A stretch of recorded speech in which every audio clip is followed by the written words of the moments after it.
Let's talk more about the possibility of this government stake with the Commerce Secretary Howard Lutnick, who joins us, I believe, this morning from Washington. Morning, Mr. Secretary. Good to see you. Good morning. Nice to see you guys. Can you help us understand sort of the calculus behind this move? Sure. So for national security, we need to make our own chips here. We cannot rely on Taiwan, which is 9,500 miles away from us and only 80 miles from China. So you can't have 99% of leading edge chips made in Taiwan. We want to make them here. So that's a key part of our initiative. That's part of the deal we did with Japan. That's part of the deal we did with Korea, to have the infrastructure and economic capacity to build those chips in America. And of course, one of those pieces is it would be lovely to have Intel be capable of making a U.S. node or a U.S. transistor, driving that in America. That would be lovely. That's not necessary. But as I said, that would be a really good thing to have, would be American participant in the semiconductor space. So, Mr. Secretary, how do you view then the CHIPS Act funds that have yet to be committed but have been promised, and the idea that that might be then converted to an equity stake? Is that how we should view it, that ultimately that's what you're talking to Intel about right now?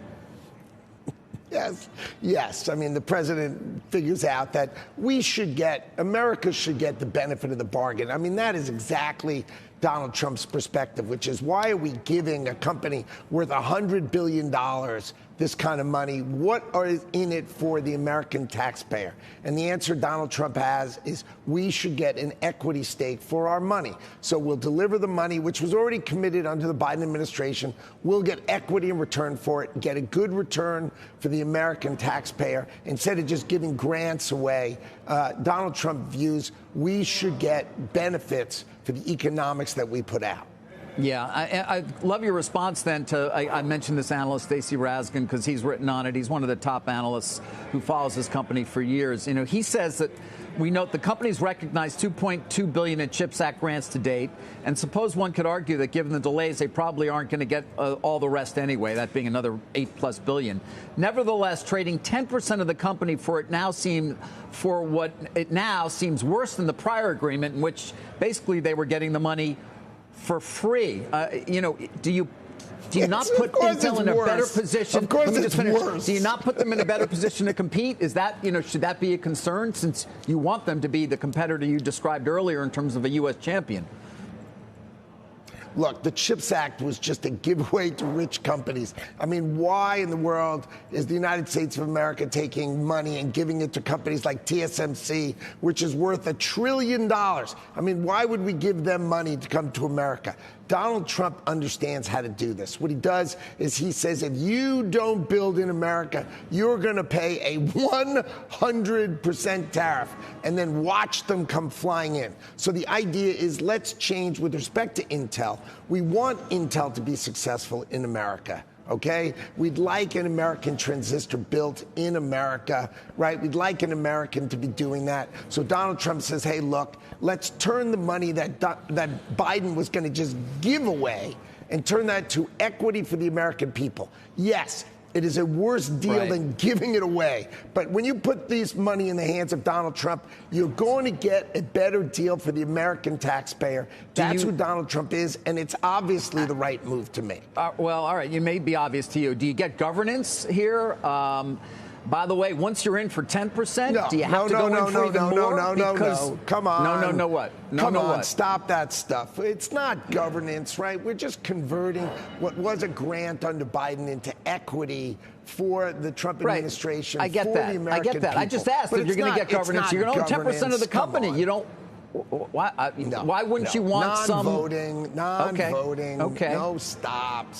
Don't overdo it. Well, I'm not overdoing it, but you got a golden share on U.S. Steel, so it's not like impossible to imagine that you do want some level of governance here if you're going to put 10% of taxpayers' money into, or 10% of the company's taxpayers' money.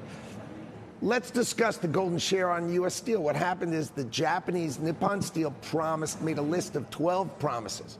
How do you make sure after they buy the company, they live up to their exact 12 promises? You say, look, we'll have a golden share. And what was the golden share? 12 promises. Live up to what you said, you can buy the company. You don't live up to what you said, the government's going to make you live up to what you've said. This is Donald Trump's way of thinking, which is make people do what they say, make them live up to what they say, and make sure we get the benefit of the bargain for the American taxpayer. I'm sure you've read the Journal pushback already, the op-ed page. Once the government acquires a stake in Intel, politicians will have an incentive to keep pouring on subsidies so they wouldn't have to admit a mistake. This is corporate statism, and it rarely does end well. Well, we were giving away the money. I mean, imagine this. Look. The Biden administration literally was giving Intel for free and giving TSMC money for free.